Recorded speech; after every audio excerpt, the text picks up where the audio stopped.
Welcome to the cold storage area. Do you know what I mean? It's got Cold this kind storage? of like it's kind of, it's like some sort of secret vault. It's like a safe. Yeah, or giant fridge, which is quite appropriate given the fact we're in a kitchen. Viking / labyrinth / Dune. Welcome to this week's episode. It's so heavy and big and wonderful. You may notice something behind us, which is very exciting. It's one of the pieces that we both absolutely love so much, and we've been waiting for so long for it to go in, and it's finally in. It's not finished. Don't get too excited. We've still got to paint around it and finish the wall around it and finish the back of it and clean it. But no, take the win, babe. Take the win. It really is like the start of the show in this space. If you have followed the journey, then you saw us go and source this door, and you saw how excited we were about it. And now that it's in, it feels a bit like some sort of vault. And what about this chunky handle? Come through with me. Yeah, because this will be, and then watch him go up the stairs now. There he goes. Oh yeah, the glass is all in. Can you see? We didn't follow that story. The glass is in. We went for clear glass. That is the living room upstairs. So obviously a lot of people are going to be going through this door, which is very special. Well, it's also the first thing you see when you come in, so it's like quite major. It's giving Labyrinth. I'm surprised you haven't done. Oh, you don't want to go down that way if you're not. Russell loves the voices of Labyrinth. I do. And now we've got our very own Labyrinth door. Sourcing the door was a whole thing that took about 2 years because we both had shared images with each other independently of like Brutalist cast doors. We love Brutalist buildings, as you know. And we wanted, rather inappropriately for this little Victorian humble workshop, we wanted to bring a touch of brutalism. And so we had been researching and looking at these doors, but they were way out of our budget, often thousands, several thousand, because they're rare and they're obviously difficult. First Dibs had some super spenny ones. Yeah, I should mention as well, when we were first looking, because we've got 2 doors in this room, I was quite interested in finding a pair, which again made it even more impossible. Well, very rare and very expensive. So we let go of the matching doors idea, largely because this room isn't a square, and when you approach this way from the front door, you kind of approach this vista. So we've decided that that door over there can be its own little architectural moment, and it isn't a feature. This is the focal point. And what a focal point, because we don't have a fireplace, for example. This isn't that kind of building. So we have a door.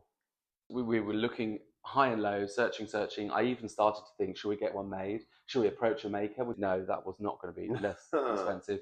In our local area, very luckily, a vintage seller had one, and it came up on our feed, and we were just like, let's go and see it. And so we got it. This was when the algorithm was working to our favour, because obviously we've been searching for so long for one, and it came to us. So it felt like it was totally serendipitous. And Russell found it, and that same day, well, first I think you DM'd him and were like, can you hold this for us? We went there and bought it immediately. So it's been on site for quite a while. Sometimes when you know, and that's because you've been looking for a long time and you've done a lot of research, and it comes into fruition, and it just fell into place. But it did come with its challenges, because the size of this door is not standard. No. It's certainly not the size of an internal door, and this does have to be a fire door. So we've had to manufacture a whole situation, and we basically built this wall for the door, which is a wonderful position to be in, that is very rare, because we were at build phase and we saw the door whilst we were at build phase. Yeah. So we could build the opening to fit the door, and it's wider than your average door, as you can see, but that kind of feels quite wonderful because it's an ample entranceway to the next floor upstairs. And this will be the big silver door.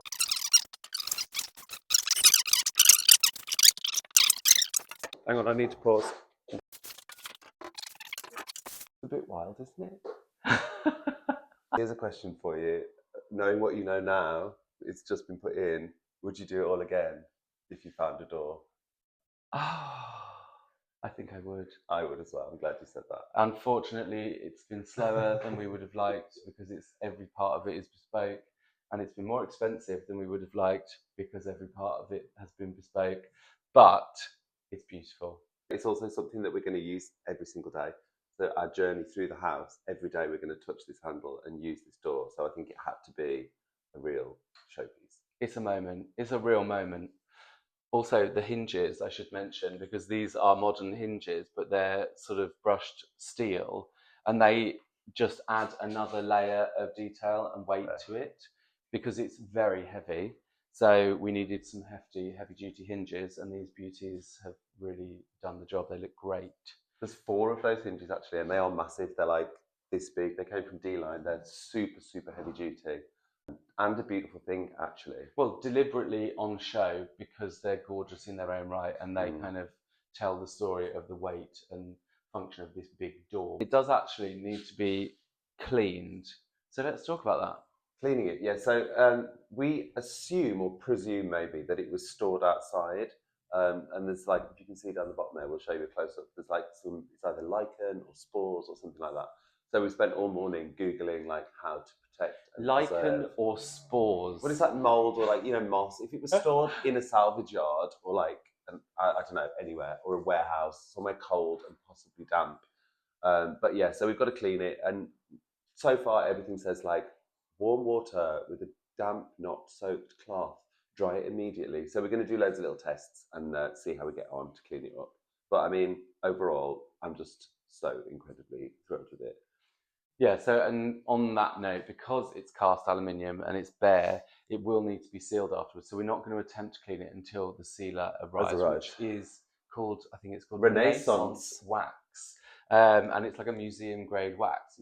It's relatively inexpensive, but it just seals the metal and gives it this lovely matte finish. Yeah, we don't want it to look perfect, do we? Because it's actually sort of quite patinaed and sort of, yeah, heavily textured.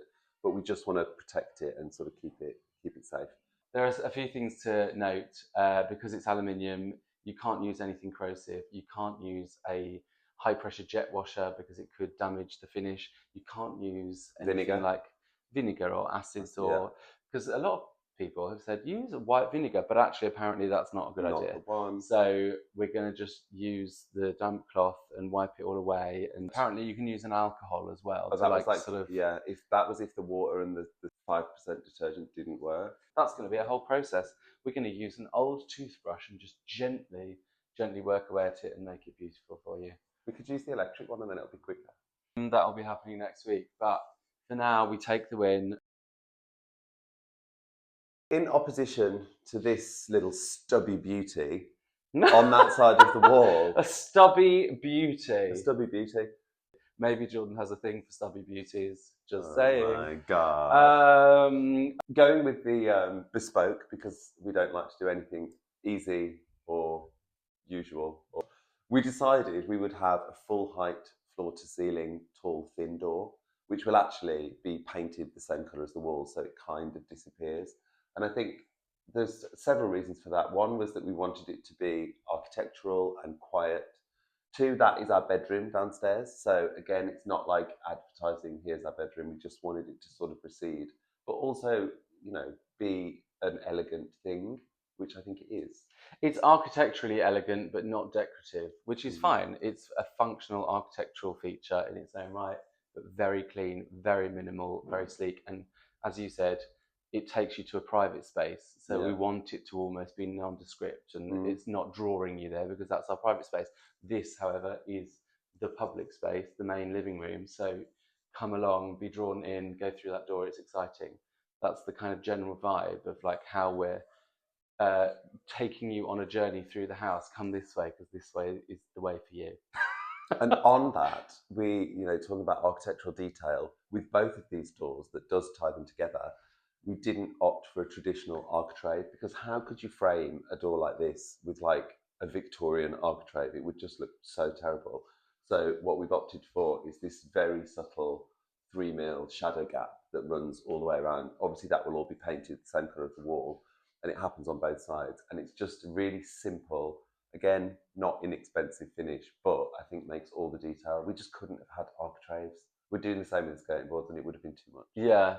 This portal, this sci-fi fantasy portal that we're living with now.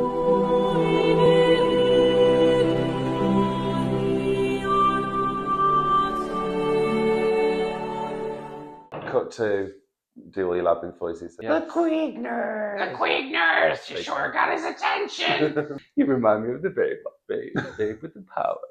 Run! Thanks for watching. Thank you for watching. Stay tuned for a load of electrical joy, where next week we're going to be doing lighting and second fix electrics. Yeah, very, very exciting. Also, if you want more information on like the shadow gaps or how we framed out the doors, drop us a comment and maybe we could make a detailed video about that. Bye.